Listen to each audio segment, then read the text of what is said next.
Your review, I'm gonna react to the Undertaker, like who he like hate working with, hate wrestling. WWE for 30 years, and in that time we worked with some of the greatest in-ring talent imaginable. From the Olympic gold medalist Kurt Angle, to the Heartbreak Kid Shawn Michaels, to the Hitman Bret Hart, and the Beast Brock Lesnar, the Dead Man had classic matches with these talents, but sadly over the years, the Dead Man has also worked with some talents that he regretted stepping in the ring with. Thanks to interviews and reports, we now know the 10 specific names that the Dead Man hated working with during his time in WWE, and whilst these opponents frustrated The Undertaker, he managed to try his best to remain professional. Well, for the most part, that is. But which wrestlers were they? Well, join us now as WrestleMania looks at 10 wrestlers that The Undertaker despised working with.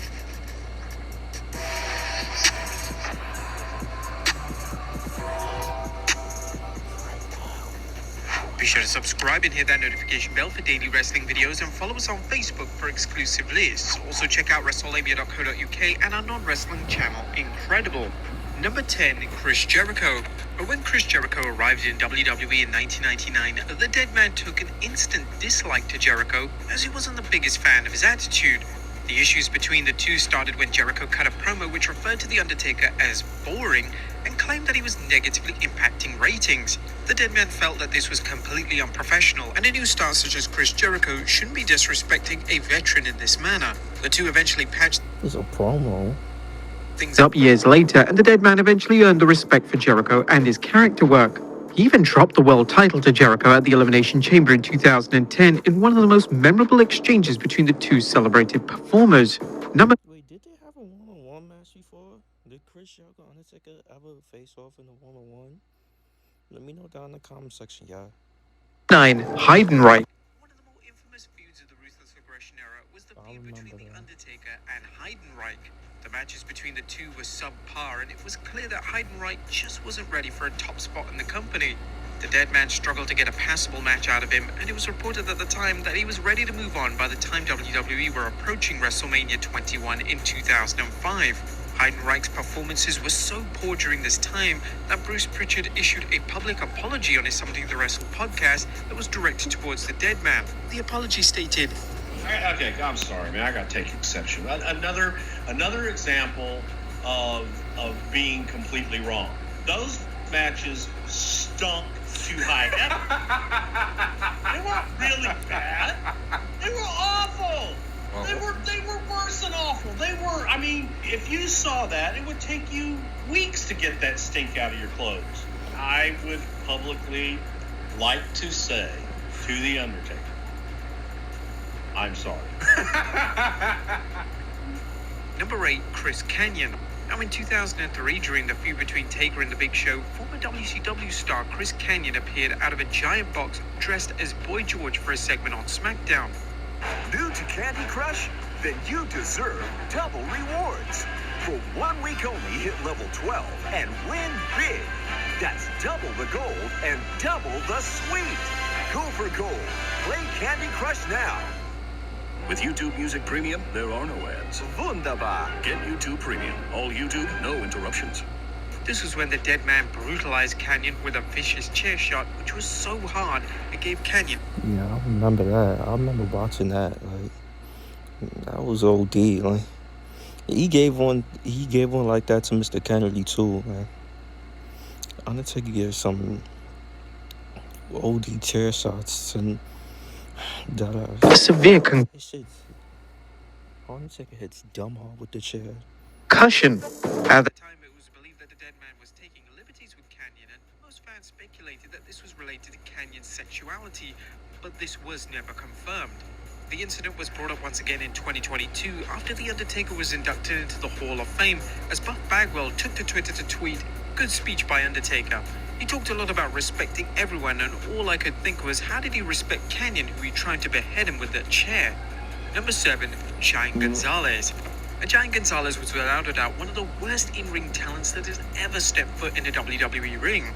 Taker was given the tough task in '93 to try and get him over, and the feud and subsequent matches between the two were total and utter train wrecks. The Dead Man would reflect on working with Gonzalez during an interview on the Not Sam podcast and claimed that it was bad on so many levels. He mentioned, "Oh my, that was the worst. hideous. That whole thing took years off my career. I'd be in much better shape now if I could have skipped that one program. As physically demanding as it was twice the mental strain because you got Brett's there, now Yoko is there. All these guys are going out there and having great matches, and obviously you want to be mentioned in the same breath with those guys, and it was just not possible. It was survival every night, just trying to figure out what he could do, and at that time, I didn't sell a lot and bump around, but man, I was flopping and just trying to make chicken salad out of chicken crap. It did help me, and it prepared me later on to be able to work with people, but I'd still sometimes wake up with cold sweats. Number 6, The Big Show. Whilst The Undertaker clearly had a ton of respect for The Big Show and saw his potential, this didn't mean that working with him was his favorite thing in the world.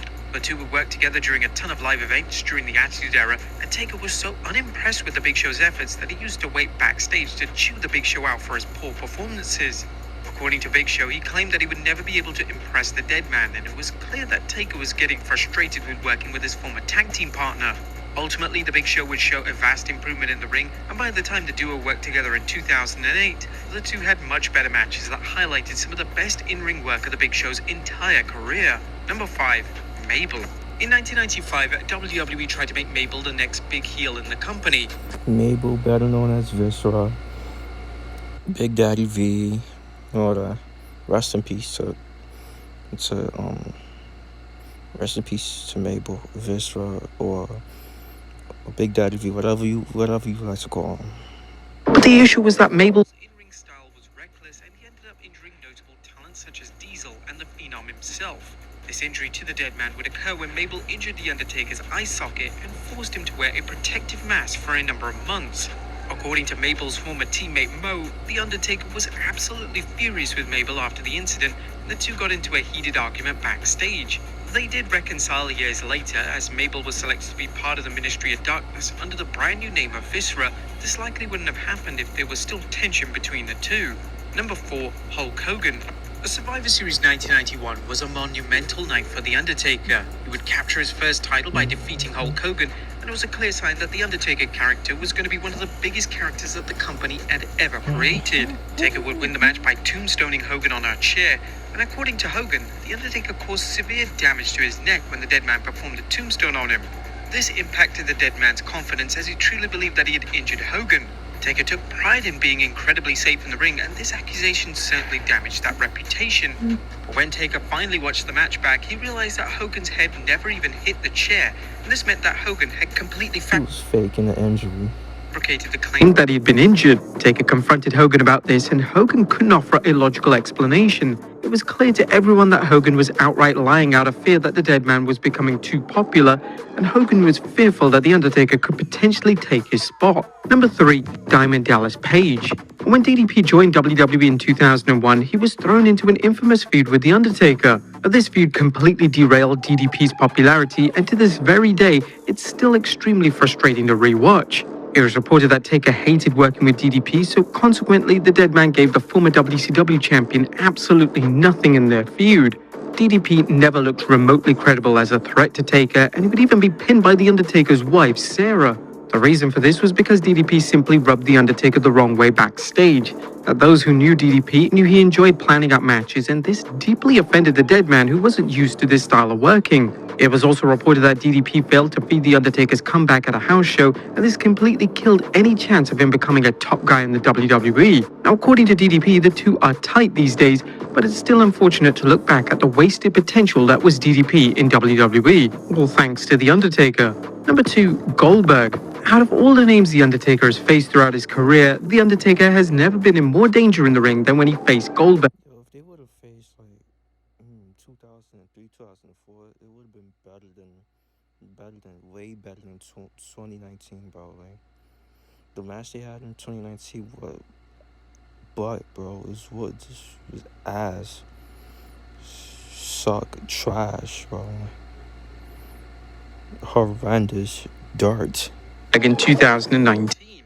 The two would face off at the Super Showdown pay-per-view, and the once dream match turned into a nightmare. Early on in the match, Goldberg went headfirst into the ring post, which resulted in a concussion. He then proceeded to drop The Undertaker right on his head following a jackhammer attempt, in a move that could have seriously injured the wrestling. Yo, honestly, Goldberg should have stayed retired after that Brock Lesnar match he had at WrestleMania. back in 2017, he should have stayed retired, bro. He should have retired. Like, there's no reason for him to wrestle no more, bro. Like, he cannot go no more. He don't got it no more. Legend. Taker Then hit Goldberg with a tombstone, which spiked Goldberg right on his head before Goldberg attempted his own tombstone. However, he couldn't get Taker into the position, and they both awkwardly fell. Taker then proceeded to call an audible and finish the match off with a choke slam. Taker was utterly ashamed of the performance, and it reflected on the match on the WWE Network series The Last Ride, and stated, "You got a wife and kids. I'm risking permanent injury? All that stuff comes flooding into your head after stuff like that happens, and I really needed to take an honest look at this and assess where I'm at. Is it me? Have I lost that big step? Are you the reason this stuff is happening? You've got all this stuff going on in your head. You've got this pain in your back and you really can't hardly move. It was tough for a while." And number one, CM Punk. CM Punk was in the midst of a fantastic world title reign in 2009 when his reign came to an abrupt end at the Hell in a Cell pay-per-view. Punk would be defeated by The Undertaker, and the reason for Punk dropping the title was because the dead man used his backstage power to halt Punk's push. Taker took exception to the way Punk dressed, and the dead man believed that if Punk was going to be world champion, he would have to change the way he looked. Punk... That's stupid. Like, CM Punk doesn't have to, like, impress anybody, bro. stood his ground, though, and refused to alter his appearance, and this resulted in falling out with favor with both WWE and the dead man himself. Although The Undertaker clearly had a dislike for Punk in 2009, the relationship between the two was amended in... But this match was great. This match was valid. 2013. when the two would have an all-time classic match at WrestleMania 29. But there you have it, folks. Match was fire. Yeah, bro. That's the video. Top 10 wrestlers that Undertaker hates working with. So let me know what y'all thoughts on this here. Make sure y'all like, comment, subscribe. Y'all got the vibes. So if you're just checking out, you are.